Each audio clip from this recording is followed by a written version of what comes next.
Hi, everyone.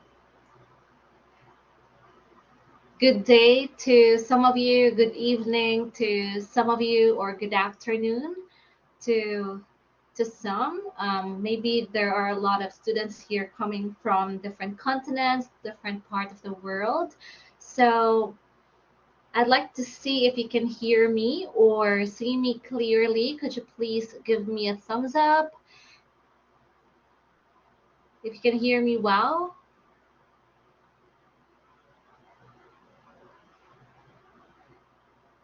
Okay, thank you so much for confirming. All right. And welcome to our webinar for today. And we are very glad that you are here joining us in this activity. And we will all learn new things today. And that will be presented to us by Asi. And let's go ahead and start. I hope that everyone's ready. If you have any questions or concerns, feel free to drop your message in the chat box. All right, so let's go ahead and make sure that we don't have any distractions during the webinar. So please go ahead and click on the gear icon.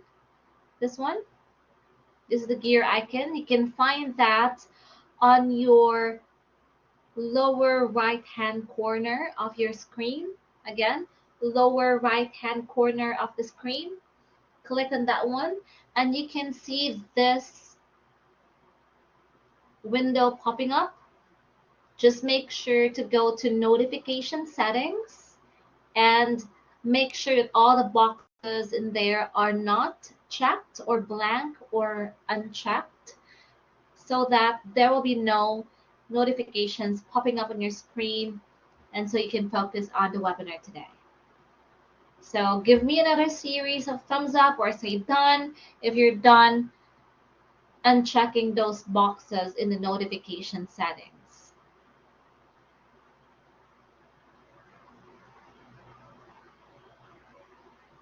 All right, I can see people who gave me a thumbs up. Alex, there's no audio. Please check your your sound settings or audio settings in your computer, or it may help if you just go out of the webinar and join again. It sometimes work.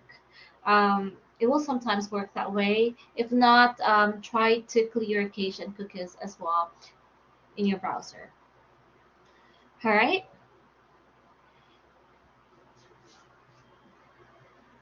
Now, our topic for today is about mastering the art of effective investigation techniques, and that will be presented by Dr. Asi Sultani, and she is one of our lecturers at EIT. So before Dr. Asi Sultani will begin, let's go ahead and answer the most common questions that you will be wondering all throughout the webinar. So if you would like to have a copy of the slides in this presentation and the video recording of this entire webinar, we'll be sending that out within the next 2 business days through email. So please mind your inbox or have a look at your inbox, and please have a look at your spam folder as well, just in case it goes there, or your junk email. And for the certificate of attendance, we would give that for free. There's no need to pay for it. However, it is only a digital copy of the certificate. And later on, I will be sharing a link in which you can register to request for your certificate. Please note that if you don't request for the certificate, it won't be sent to you. You should be able to enter your information in the link or through the QR code that we will be presenting at the end of the webinar. All right. Now let's go ahead and learn a few things about EIT. So we are an engineering school and we are dedicated to ensuring that you receive a world-class education and gain skills that you can immediately apply or implement in your workplaces. And we only focus on engineering courses. So we don't do architecture or um, IT or anything like that. We only focus on engineering courses, and that is why we are one of the very few engineering specialists in the whole world because of our specialization or our focus on the engineering courses. And we also deliver different types of courses like professional certificates, diplomas, advanced diplomas, undergraduate and graduate certificates. And we also have higher education courses like bachelor's, master's degree courses, and Doctor of Engineering and a Doctor of Engineering course. We are also industry oriented. Our programs are designed by industry experts, just like Dr. Asin here, and ensuring as well that our graduates will have cutting edge skills that are valued by employers all around the world. And our program content are also updated from time to time so that we can keep up with the rapidly changing technology and industry developments as well. And of course, our programs are recognized and accredited not only in Australia or not only by the Australian government, but also by some world-class accreditation bodies, just like Engineers Australia, and we have three accords. We have the Washington Accord, we have the Dublin Accord, and the Sydney Accord as well. And of course, we are proud to have our industry experience lecturers, just like our presenter or lecturer at this webinar today.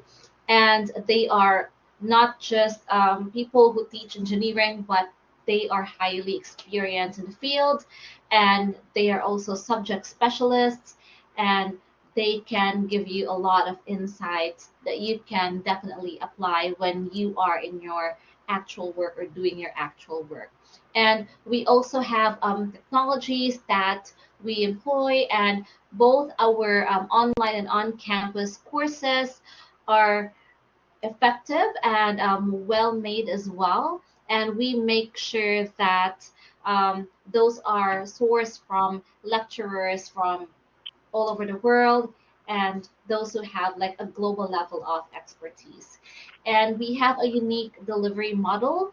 Our programs would have a methodology that is not just more on lectures and theories, but it's kind of blended. So we make use of live and interactive webinars like this.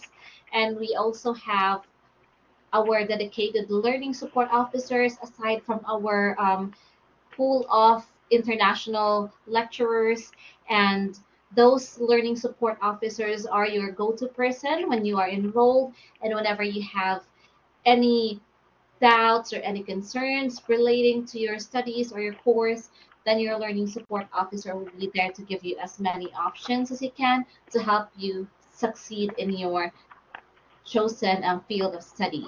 And we also have state-of-the-art equipment, and we also provide hands-on workshops in every course or every subject so that you would have or you would build those skills that you can really use when you're already in the workforce. And we are also proud of our remote laboratories and simulation software as well. So for those who are studying online from a different country, then you don't have to worry about your practical activities or practical assignments because we provide the right technology for that. And that's it about EIT. And now I would go ahead and endorse this to Dr. Assy. Thank you, Lisa. Greeting everyone, and thank you for joining today's webinar. Before we begin our webinar, I want to extend a heartfelt thank you to Lisa from AIT for supporting this webinar. Additionally, a special thank you to EIT for providing the opportunity to share insights and knowledge. Before we start, I want to know that can you hear me clearly? Please show me thumbs up, a smiley face, the chat box.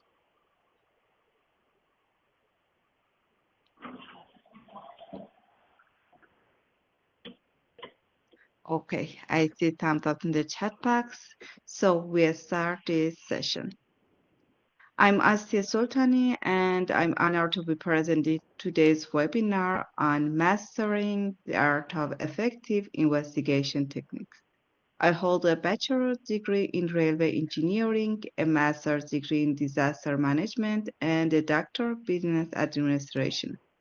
And my academic journey has provided me with a robust foundation, allowing me to bridge the gap between technical knowledge and also strategic business acumen. Through my experience in designing and constructing, especially light and heavy rail transportation systems, I've developed a deep understanding of the importance of risk management and also safety protocols. I've also learned that accident investigation is an essential tool for preventing future incidents, improving safety in our organization, and also ensuring the continuous improvement in engineering practices. In November 2020, I joined EIT. This has further enriched my network and provided me with valuable insights, especially into the latest development in the field. In this webinar, I'll be sharing my insights on the importance of accident investigation, best practices for conducting effective investigations, and I'm looking forward to an engaging and informative session. And thank you for joining me today.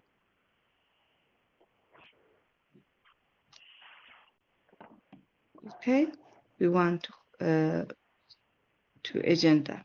In the next minutes, let me walk you through our agenda. We will begin by delving into the landscape of incident investigation. At first, following that, we'll navigate through the incident investigation process and also moving on, we'll explore the key techniques for incident investigation, shedding light on methodologies and tools crucial for a thorough investigation. Uh, and our agenda also includes a section on case studies to illustrate the practical application and lesson learned.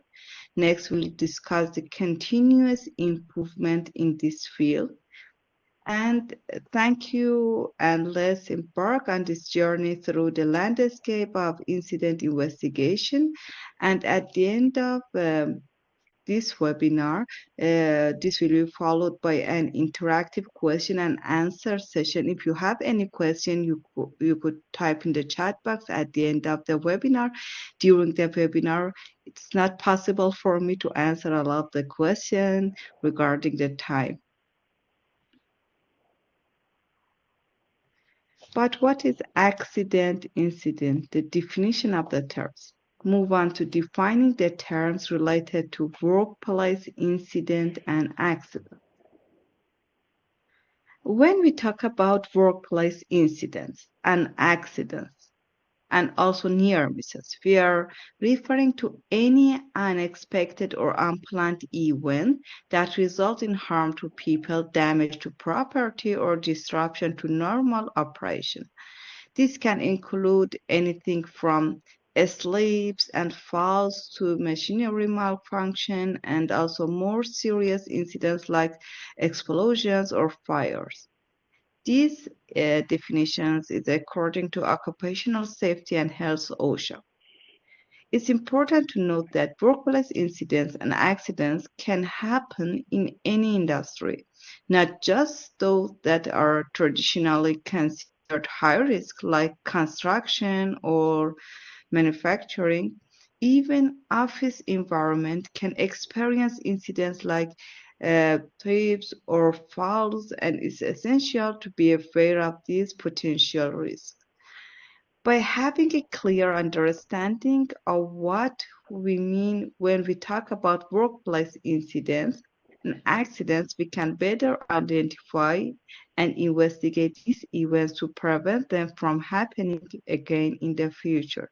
As it's very important that we know that in different organizations, different cultures, it's very important that we have different definitions related to accidents or incidents. But in most of the cases, when we had a harmful in our area, it could set accidents.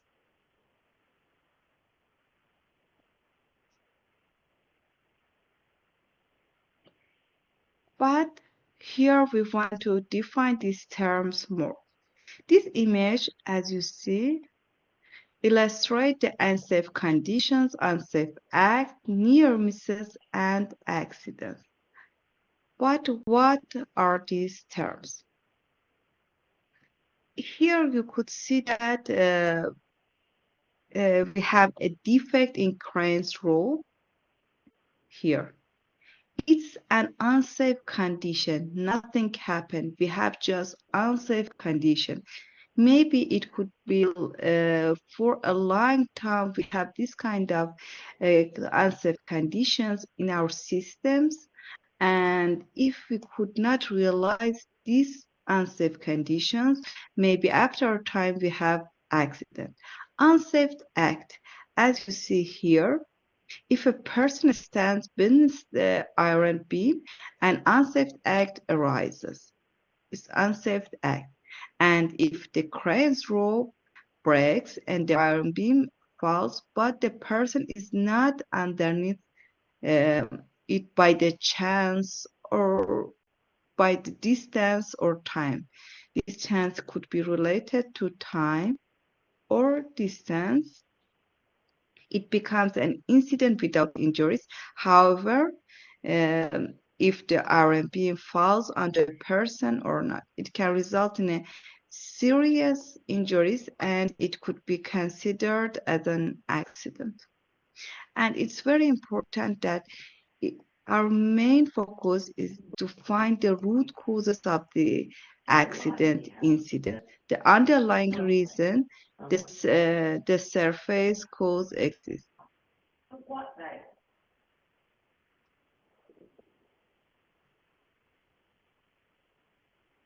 An accident incident investigation. What we mean. In an accident investigation, we follow a structured process to uncover the sequence of event during the time, the sequence of event. And it's very important that the events that leading to injury, death, or property damage. The primary goal is to identify causal factors, enabling us to take corrective actions. It's medical journey to not only understand what happened, but also to ensure it doesn't happen again in the future.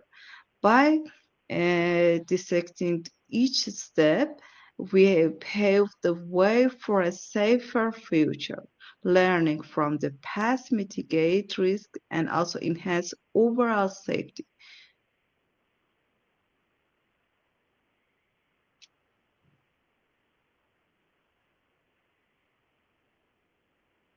But what is the uh, consequence of an accident?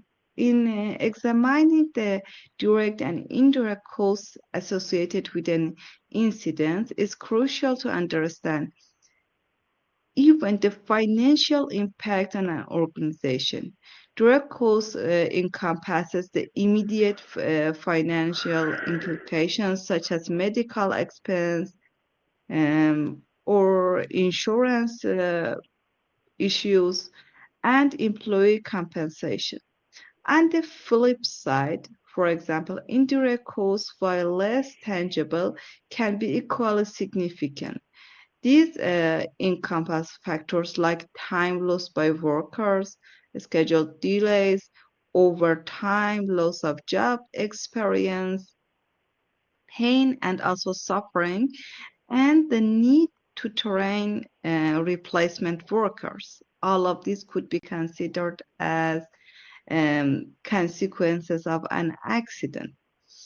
And also, additionally, indirect costs extend to administrative time, cleanup effort, equipment repair, increased workers' compensation, legal fees, the potential for bad publicity or damage to reputation. It's essential to recognize the broader spectrum of indirect costs, including any fines, loss of contracts, and all of these terms.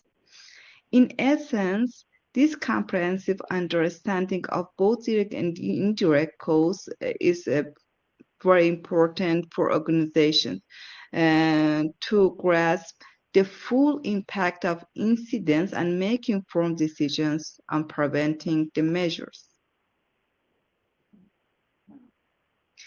But why do we investigate a workplace? To find the root causes of an accident so you can prevent similar accidents from occurring in the future. It's very important to find the root causes. Sorry. Find the root causes and to fulfill any legal requirement to determine the compliance with OSHA standards or any standards in our organization to determine the cause of an incident accident, as I mentioned in the previous slide, and to help your workers' compensation insurance company process the claim.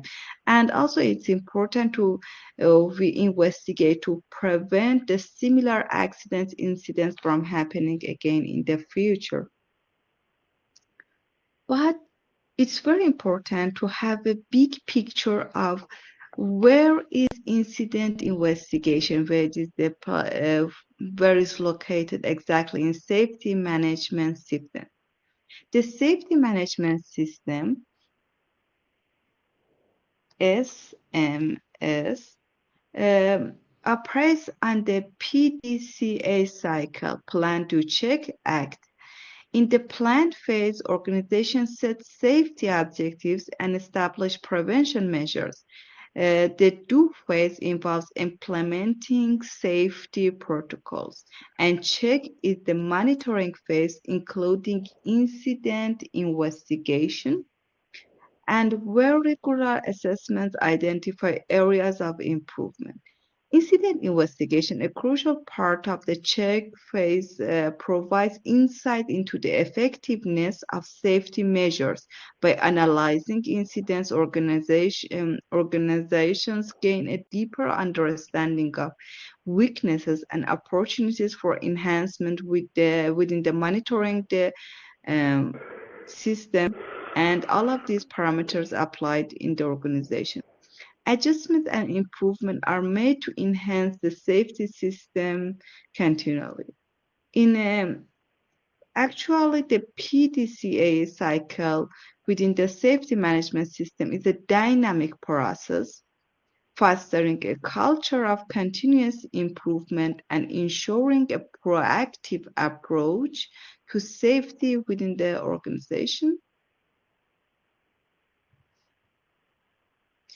But what events should be investigated? What do you guess? Please type in the chat box. Incidents, accidents, near misses. What types of events should be investigated? Please type in the chat box. Incidents, accidents, near misses. What types of all, all,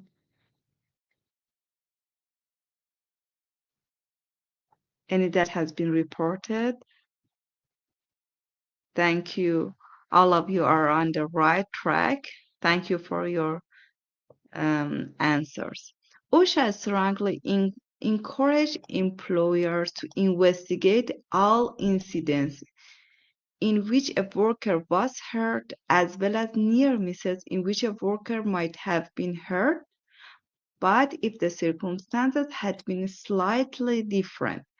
But now it doesn't happen. with a chance, as we mentioned. By thoroughly investigating incidents, organizations can identify hazards within their operations and pinpoint shortcomings in their safety programs. This insight not only enhances the immediate response to the incident but also empowers the development of robust prevention measures. It's a proactive strategy that not only ensures the well-being of our workers but also contribute to the continuous improvement of overall safety program with the workplace. Remember that OSHA strongly encouraged this investigative approach as a fundamental step toward fostering a safer and healthier work environment. So it's important that we report uh, all of the cases, all the deviation from the norms in different, actually in different approach and investigate them in different levels actually. But what is the investigation procedure? When you're investigating an incident, here's a quick rundown of what to do.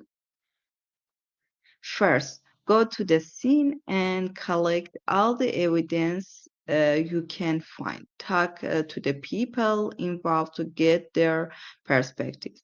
Then take a good look and at all evidences you have gathered and figure out what really happened and why. This step is all about connecting the dots.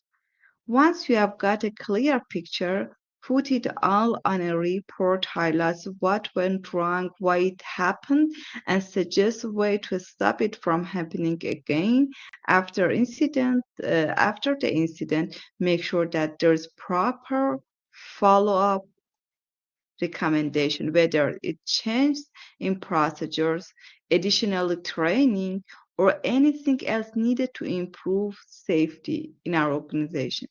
Keep a close eye on things to see if they're working, and don't forget preparation is key. It's very important. Ensure that there is before we start all of this procedure, it's very important that we ensure there is a solid first aid and also emergency response plan in place. It's not just about understanding what happens, it's about making things safer in the long run. Even we have to be sure that the scene of the area is safe for our investigator. When we're dealing with incident investigation, there are three key steps. First, ensure initial aid and secure the scene. Next, visit the location and finally gather and record the evidence. But why does it matter? Uh, because of precision in evidence gathering data, the pieces of evidence is crucial for uncovering the root causes of the root cause or root causes of an incident. It's not just about understanding what occurred, it's all about delving into why it happened. This process offers essential details necessary to prevent similar incidents in the future. So, from securing the scene to collecting evidence, each step plays a vital role in ensuring a thorough and effective investigation. And also, in the critical moments of an emergency, immediate actions are paramount. First, secure the scene by taking necessary steps like um, any turning off machine or pulling alarms, minimizing harm to others. Simultaneously, provide prompt care to the injured. However, preparation is the key. Preparation for the investigation. And before any incident occurs, it's vital to have a formal written policy in place. This policy should align with a comprehensive emergency response plan and include training for all employees. Training should cover root, co- uh, root causes only in general cases. And also, it's very important that we have um training part. We have emergency plan and also training. And also, it's very important that we have accident incident training before the accident or incidents happen. We must be ready to start investigating the case. We have to discuss about in different cases, in different level of accident incidents, and talk about the team. Is it necessary that we ask another person from outside of the organization to help us or not? We have to decide about this, about the team of investigation, and to be prepared for them. And accident investigation kit, as they mentioned here, we have to prepare for the investigation, and also we have the kit prepared before it is. But we talk about the level of the investigation. When it comes to incident investigation, it's crucial to categorize incident appropriately. Serious and major incidents usually trigger automatic investigation due to their significant impact. On the other hand, as you see here, the minor or near misses uh, incidents normally serve as indicators pointing to conditions or practices that, if unchecked, could lead to injury or equipment damage in the future. It's noteworthy that investigation into serious accidents often uncover earlier incidents of a similar nature, which were previously dismissed as insignificant. It's very important. And this emphasizes the importance of investigating all incidents, regardless of the severity or kind of this. Just the severity of incidents and likelihood of it define the level of accident incidents, because according to the project management triangle, we have time, the resource, and our budget.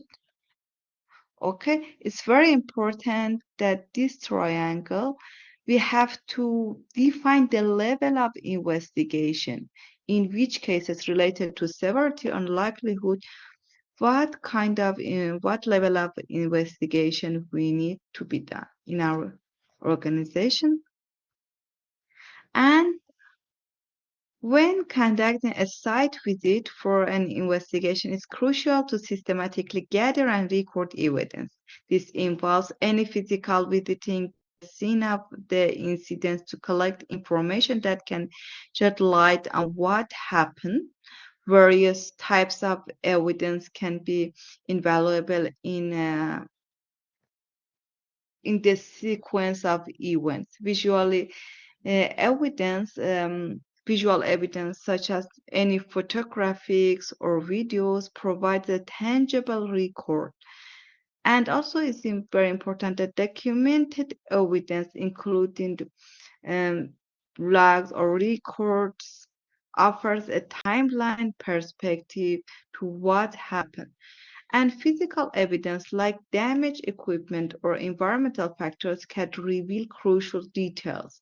Even we could use plan to show where it happened. Additionally, witness assessment and interviews contribute subjective insights. By comprehensive considering these different types of evidence during a site visit, investigation can build a robust foundation for understanding the context and factors surrounding the incident.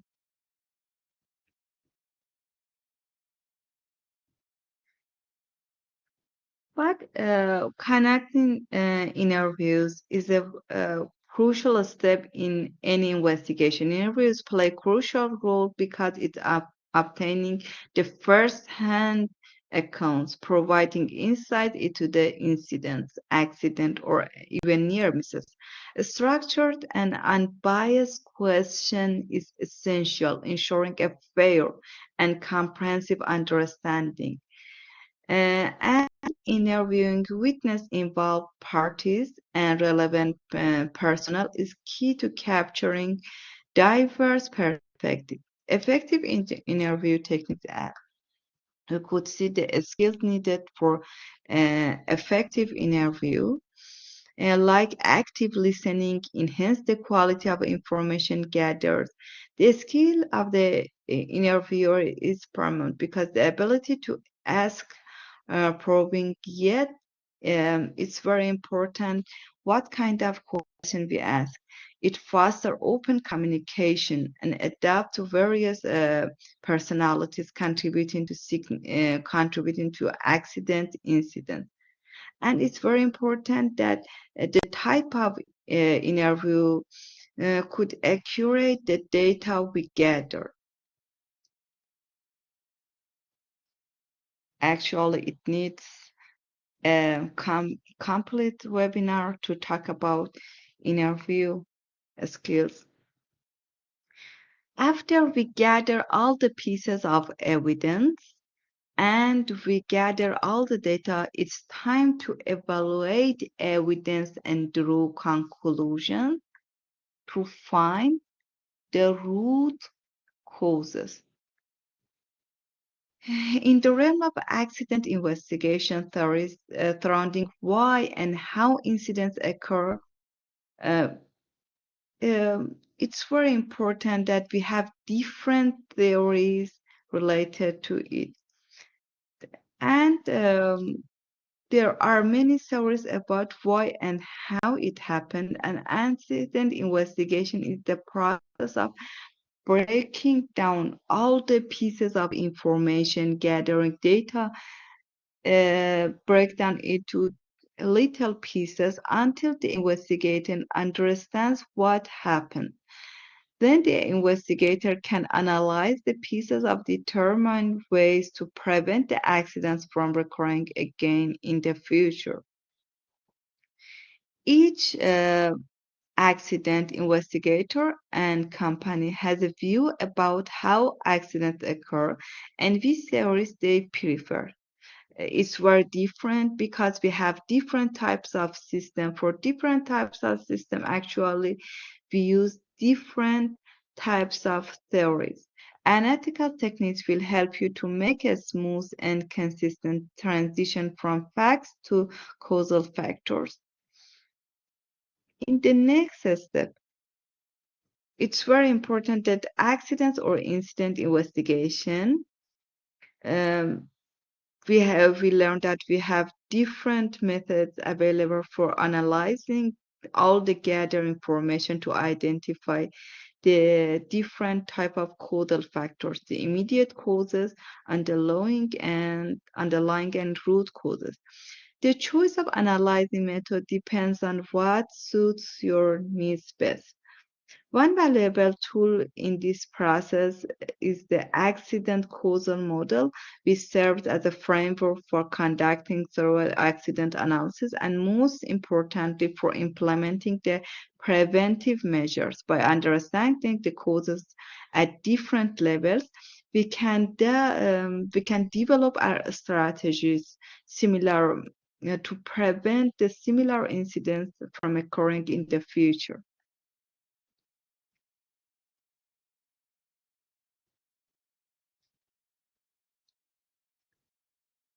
Accidents and incident investigations have three techniques for a comprehensive analysis. First, the sequential techniques involve a step-by-step examination of events to understand the chronological order and contributing the factors. Secondly, epidemiological techniques that treat incidents like diseases, identifying patterns and root causes to prevent future occurrence. Lastly, systematic techniques look at the broader organizational context, exploring the systematic issues that may have played a role in the incident. Together, these techniques provide a multi-faceted approach to investigation and analysis, ensuring a thorough understanding and effective preventive measures.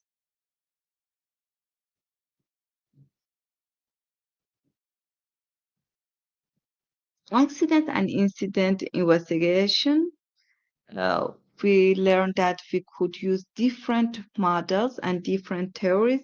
We have different category for analyzing them. Is one of them.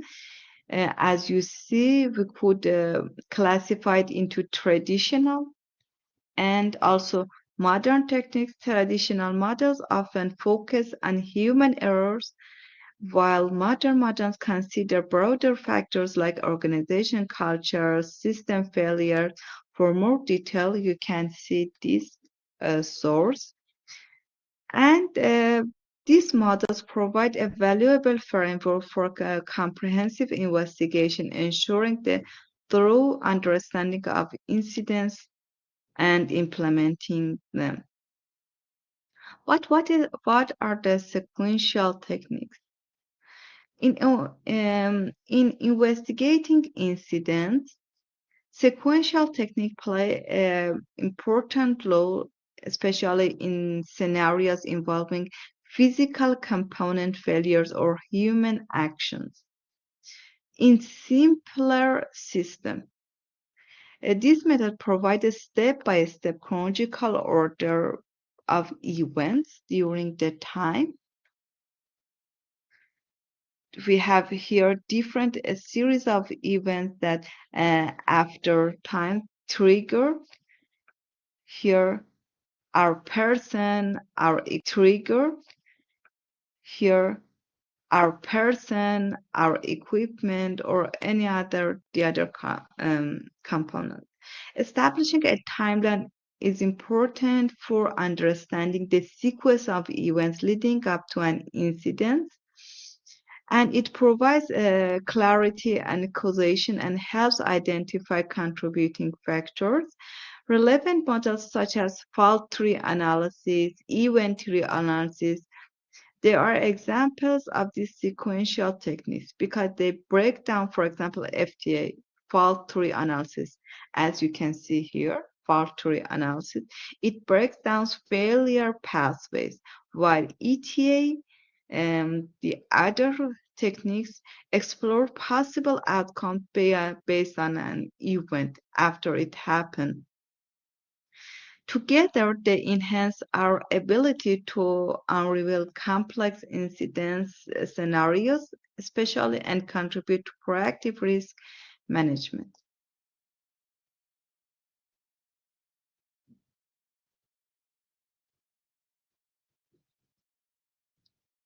At the next step, we could talk about some practical example of sequential techniques. For example, in the case of manufacturing incident, the machine malfunction leading to production stoppage is our incident. According to different method of sequential analysis, we identify a sequence of maintenance delays resulting in the malfunction. As outcomes, root causes, root causes that we take different recommendations, different actions for it. As outcome, improve maintenance scheduling to prevent future disruption. It's the simplest way to show what happened. In a simple way, we gather all the evidence to find what happened, and also after that we find the root causes, and after that we take proper actions.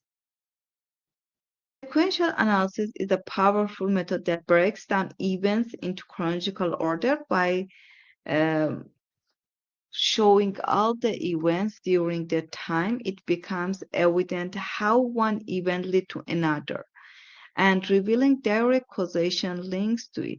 This approach provides clear understanding of the chain of the events. And after that, the pros and cons of sequential techniques. As an advantage, we have a clear and simple understanding of what happened.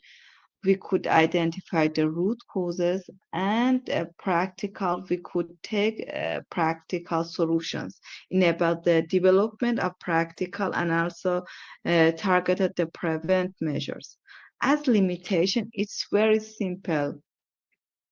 Actually, may oversimplify the complex incidents by focusing just on the sequence of events, and also it's subjectively, because interpretations of events may vary based on the investigator's perspective, and isolated view may miss the broader systematic or environmental factors. But epidemiological techniques, the next one, epidemiological models and methods offer a distinctive lens for understanding accident as a combination of latent and active failure. The latent failures are that kind of actually unsafe conditions and unsafe acts that for a long time we have them in our systems, but by a chance we do not see the symptoms of them. Um, and one prominent example is the Swiss cheese model as we show here, where each layer uh, of defense here, we have different levels of preventive to accidents. We have also a defense layer here. All the holes could be considered as defects in our system. The energy could be considered as our hazards. It's very important that we identify different layers to protect the energy here. Actually, the hazard could not trigger our tiger here.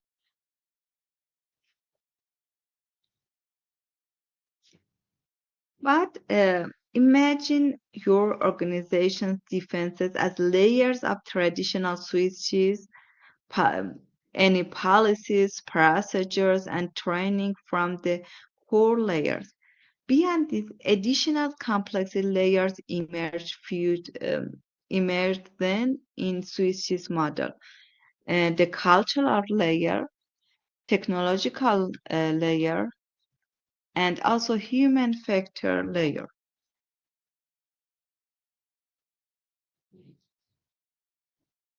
As an example of it, the incident could be considered as workplace exposure to a hazardous substance. According to data analysis, the time most incidents occur during the night shifts. The location is concentrated in a specific work area. For demographic, higher incidence among new employees.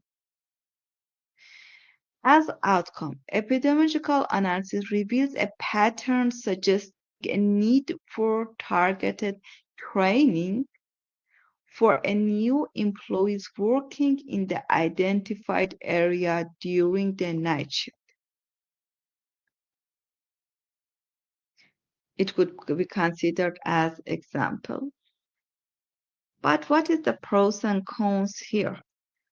As an advantage, we could mention that uh, we could have data-driven insights, preventive strategies, we could take them easily, identification of vulnerable groups especially. And as a limitation, we have some data availability and data availability of these dimension parameters. We could access to the demographic parameters, the other parameters, the complexity of it in some cases, and limited to observable factors. But systematic techniques is another technique that in the most cases we use it for more complex system is aiming to understand the structure and behavior of diverse systems. Unlike viewing accidents as isolated cause-effect events, it sees losses as unexpected system behavior resulting from uncontrolled relationships among its parts. Various systems such as the system theoretic analysis model and process model like STAMP, functional reasons analysis methods from, and AXIMAP facilitate the application of this approach. These tools empower analysis to delve into the intricate web of system interactions. When we talk about the interactions between different components, so we talk about the more complex systems because we have the interactions between different components.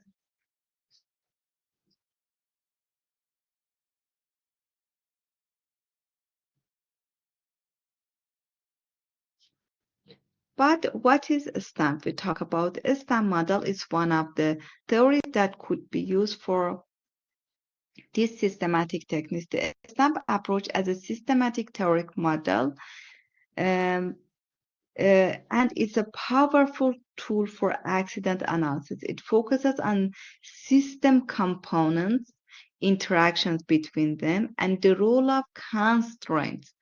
By evaluating control structure, information flow, and feedback loops, STEM provides a holistic understanding, enables comprehensive analysis of accidents within complex systems. We talk about the feedback, the loop, the interaction. So it's a dynamic model. It's not the corrective. It's not the static model. Stamp, for example, for a stamp analysis in aviation incidents. At the first step, we identify the control structure. It could be operator, the control actions, or the constraints here could be considered as the weather conditions, airspace. After that, we analyzing information flow. For example, investigated how information regarding the, for example, air, aircraft heads and positions was communicated between the pilots and air traffic controllers, and also examine the effectiveness of communication systems and protocols. Assessing feedback loops, for example, explore the feedback loop within the system, such as how the pilot's action influenced the air traffic controller's response, and also investigated if there were adequate mechanisms for real-time feedback and adjustment, identifying later systematic weaknesses. We discover a latent systemic weaknesses in the communication system between the pilots and, for example, air traffic controller. And also during the critical phase of a flight, there was a lack of clarity in communication protocol. Could lead to potential misunderstanding and errors. Recommendation and improvement here in this case, based on a SAP analysis, recommendations were made to enhance the communication protocols and training for both pilot and traffic controllers.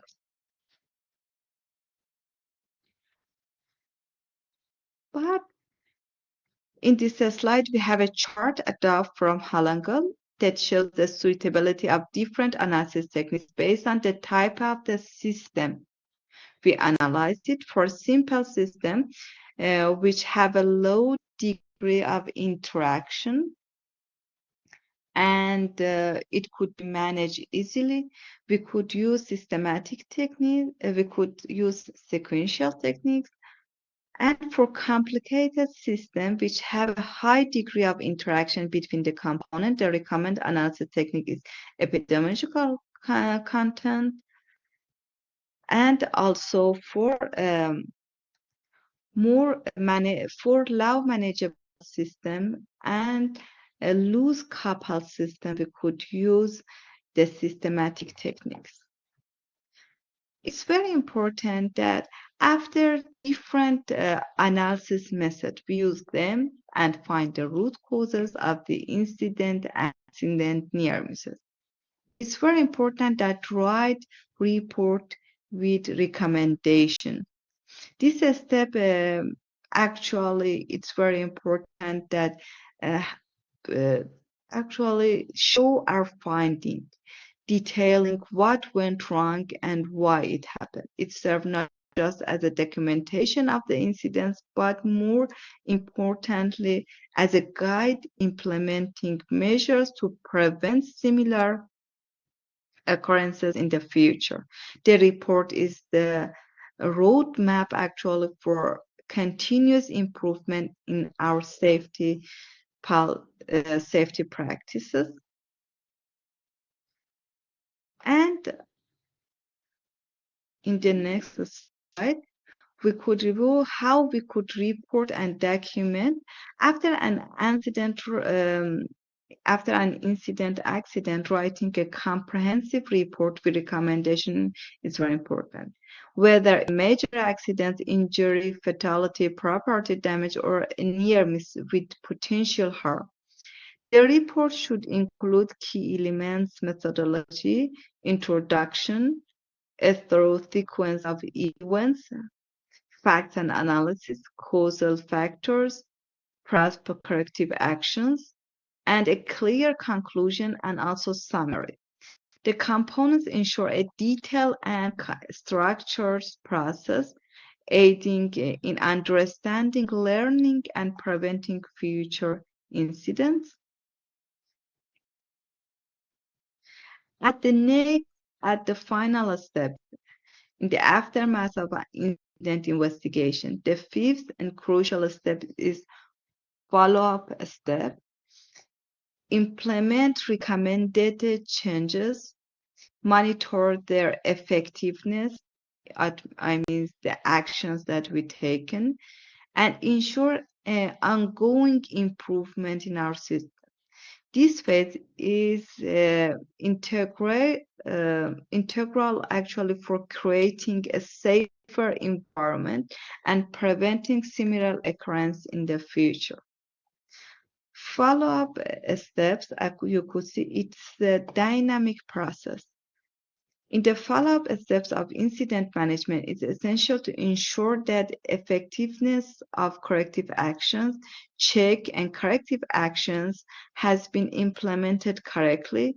We have to be sure about it, then confirm its functionality in preventive accidents, make sure that the corrective measures are actively utilized also, and being proactive in these follow-up steps is the key to maintaining a safe environment and prevent recurrence.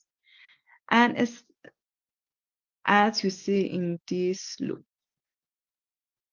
But as the case study, the Piper Alpha disaster, a catastrophic event in oil and gas industry, occurred on 6 July 1988 in the North Sea. The incident resulted from a gas leak followed by a series of explosions and also fires on the Piper Alpha platform. Tragically, 167 lives were lost there, making it one of the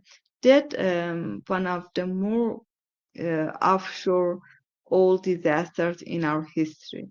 And Lord Collins made a report in 1990 as the investigating this accident revealed the significant management shortcomings there after the accident investigation.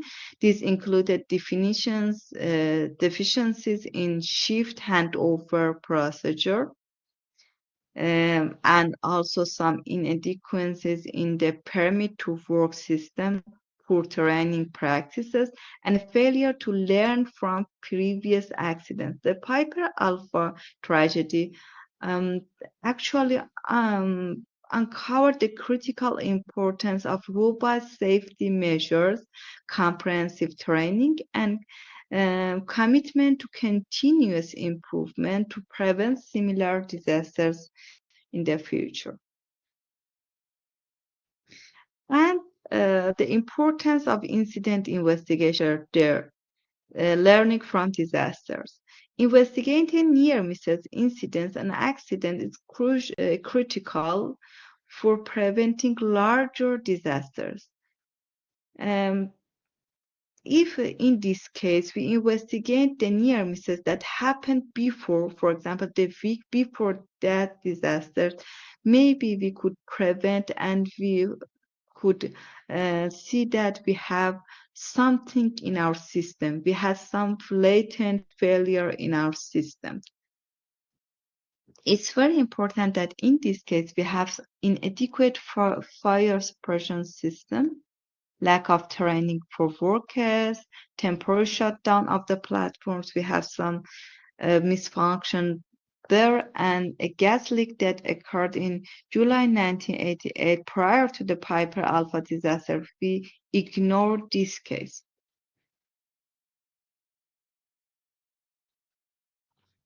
And learning from Piper Alpha is very important that we learning from disasters.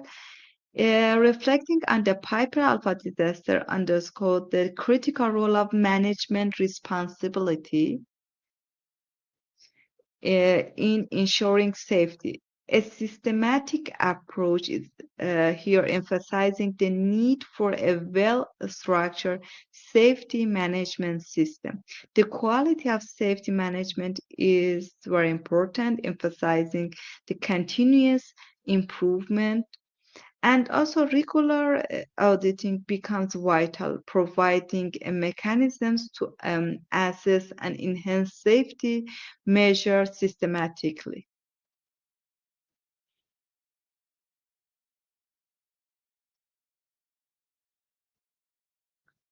And it's very important that learning and adapting from disasters.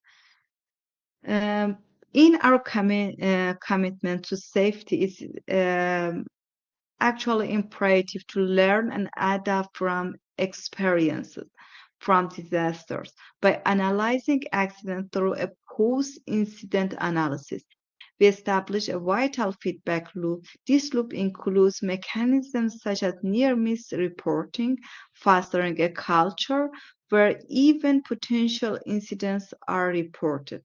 Furthermore, the benchmarking and industry collaboration provide the insight into best practices. And to quantify our progress, continuous improvement metrics are essential, ensuring that we not only learn from past incidents, but proactively enhance our safety measures in our organizations. As conclusion, there are many theories about why and how accidents happen, occur, and understanding them is very important. Accidents do not just happen. It's very important that they are caught. And the key to accident investigation is to find the causes, is to find the root causes of accident incidents. An accident investigator must have understand understanding of how an accident occurs in order to properly analyze it, find its causes, and prevent future accidents. Each accident investigator and company has a view about how accidents occur and which theories they prefer. Thank you for listening to this webinar. Do you,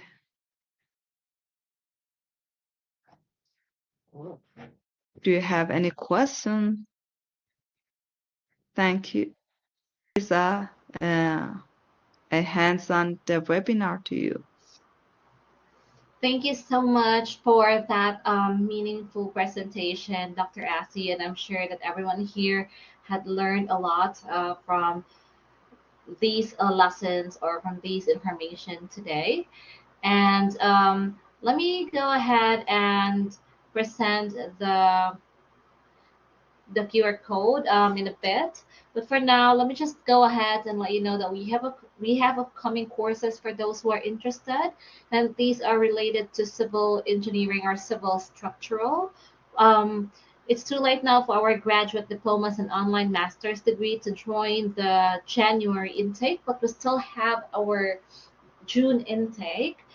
And all you need to do is to go to our website to see the other intakes as well. We have an advanced diploma of civil and structural engineering coming up on the 16th of January. We have two undergraduate degrees, one in engineering, undergraduate certificates, one in engineering foundations and one in civil engineering on the 12th of February. And we have our online bachelor of science in civil and structural engineering on the 12th of February as well. Doctor of engineering on the 13th of February. And we also have our on-campus Doctor of Engineering on the 19th of February and on-campus Master of Engineering Civil Structural on the 19th of February. All right. And we have our upcoming events and webinars that you can access through our website, which is www.eit.edu.au/news-events/events. And we have another one on the 13th of December, which is the HVDC technology for power transmission. And please scan this QR code for you to request your certificate of attendance.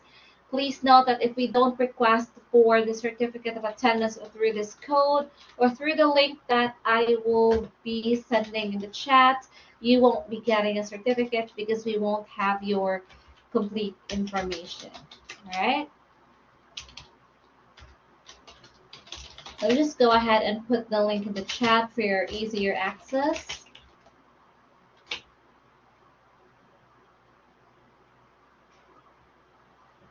All right, so you can either scan the QR code from the slide or you can go ahead and request for the certificate through the link that I sent just now in the chat box. And for those who still have questions for Dr. Asyi, feel free to put in the chat and we would be more than happy to answer for a little bit. And okay, I do have a question here. This is already done, right? How do you encourage a reporting culture in a company to be able to capture near misses? Actually, it's not on my hand. It's a Okay, long-term effort, yeah. But you need to, the main point is to increase the safety culture in your system. And also, when you talk about the previous accidents, incidents, maybe I'll mention these parameters, but mostly it's based on the management part. They could decide about increase the safety culture in your systems to aware all of the workers. So all right.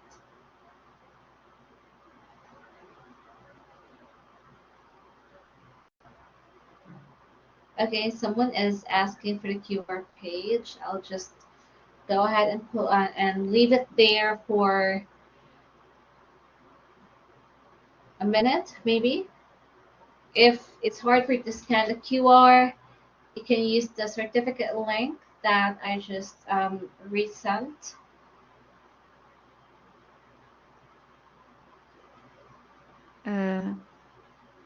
Lisa, just I see that there is a question here, right here. Which types of reporting is generally used in the construction companies? If you have time, Mm-hmm. I want to. Yeah, actually, it depends on your company organization. The base point is which kind of standards and codes you use acceptable in your company. We have different types of reports, and all of the reports is in your standards and practices. You can access them. And we have some kind of daily construction reports, progress reports, safety reports, quality control reports, cost reports, change order reports, daily logs. We have different types of reports. It's very important that your organization decides on what is going to happen in your organization.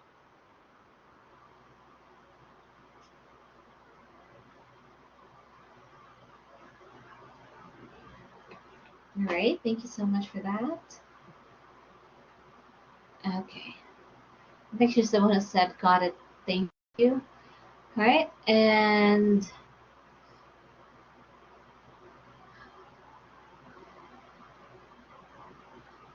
okay, BB Ali said that it's difficult to hear on his end because of the noise level. Don't worry, BB, you can go ahead if you have further questions. You can go ahead and send an email to webinars@eit.edu.au, and we will forward your question to Dr. Asi. And for those who have questions and having a hard time with audio, you can also send your questions to webinars@eit.edu.au. Thank you so much for your feedback, Dominic. Dr. Asi, Vinay here is asking if we can add some positive case study or action taken in advance to stop accident to happen. Is that possible?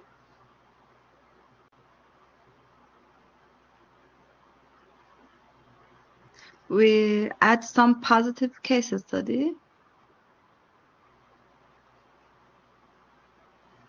Yes. If it's possible to add some positive case Yeah, study or action. yeah, yeah.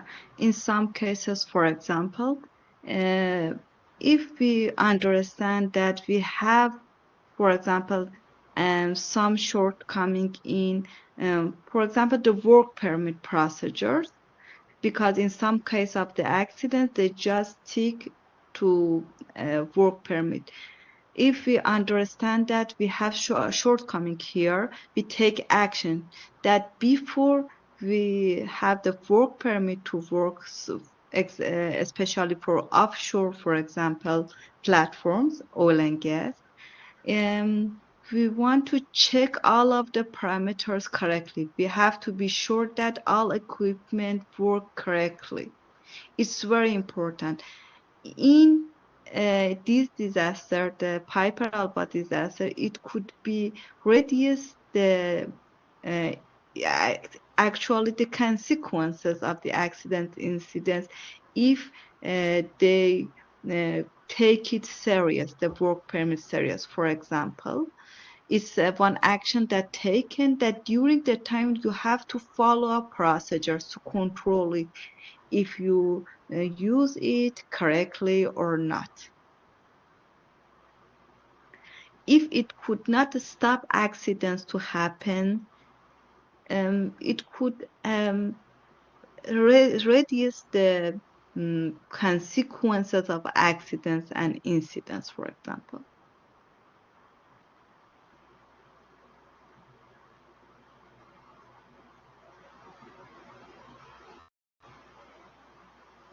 All right, thank you so much. And for those who have further questions, again, you can go ahead and send an email to webinars@eit.edu.au.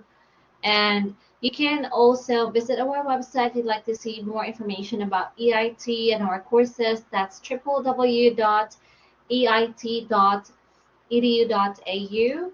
And our head office, if you're in Australia and you'd like to visit, that's at 1031 Wellington Street, West Perth, and that is in Perth, Western Australia. And for those who are in Australia, you can reach us through phone at 1300 138 522. Those outside of Australia can reach us at +61 893 21 1702. And you can also view our upcoming courses. Um, through our website, and this is the direct link: www.eit.edu.au/schedule. Ahura is asking for the format of writing an incident report. Dr. Asi, would you like to, do you prefer to explain it now, or do you prefer her to send an email so that you can also reply an email? It's up to you. Uh, I can send email, but totally, as I mentioned, it has some header, title, date and time, incident details, or location description. We mentioned injuries or damage, property damage, and after that, witness information. We mentioned the immediate actions taken, and after that, photograph, documentation, contributing fact. We mentioned the contributing factors, and also we mentioned the root causes of the accident and the preventive measures and signature, reviewing approval, and follow-up actions and conclusions. Maybe it conclude attachments, some kind of this. okay. And one last question. Yakini here said most times there's a mix up between root cause, immediate cause, and underlying cause during indent investigation. And she is hoping for you to share more light on how to determine them. It's very difficult, even for professionals. It's very important to find the root causes. It's very difficult, but the main cause is we could not break down the root causes more and more. It's the last step. If we fix it, we could fix all the procedures. Simply, I could say the root causes actually is the final step of, if we fix that problem, we could fix all the system, not just the symptoms. It not just seems to be the causes. And in most cases, is underlying on the management, training, and some kind of these issues.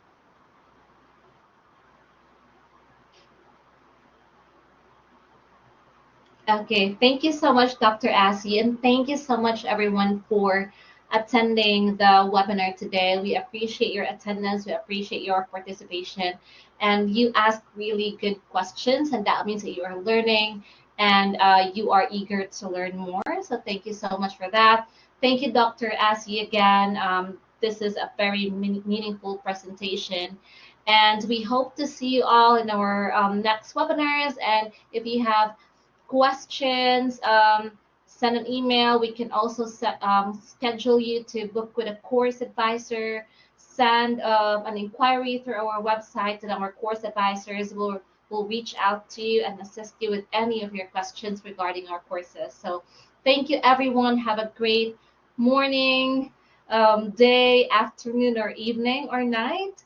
And let's go ahead and enjoy the rest of the day. Thank you.